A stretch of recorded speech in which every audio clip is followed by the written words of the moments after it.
তার ঝুলি থেকে একটা পাথর বের করে দিয়ে বলে, এই পাথরটি তুমি কারো কাছে বিক্রি করবে না, তবে এই রাস্তার পাশে যত দোকান আছে সবার কাছে দাম যাচাই করবে।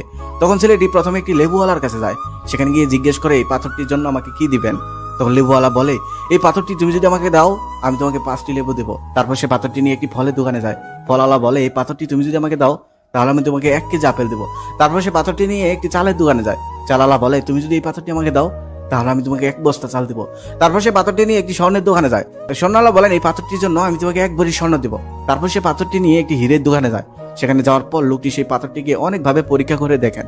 দেখার পর পাথরটি ফিরিয়ে দেন আর বলেন, এই পাথরটি কেনার মতো সামর্থ্য আমার নেই, আমার সারা জীবনের সঞ্চয় করা টাকা দিয়েও এই পাথরটি আমি কিনতে পারবো না। তখন ছেলেটি সেই বৃদ্ধ লোকের কাছে ফিরে যান, এমনকি সমস্ত ঘটনা খুলে বলেন।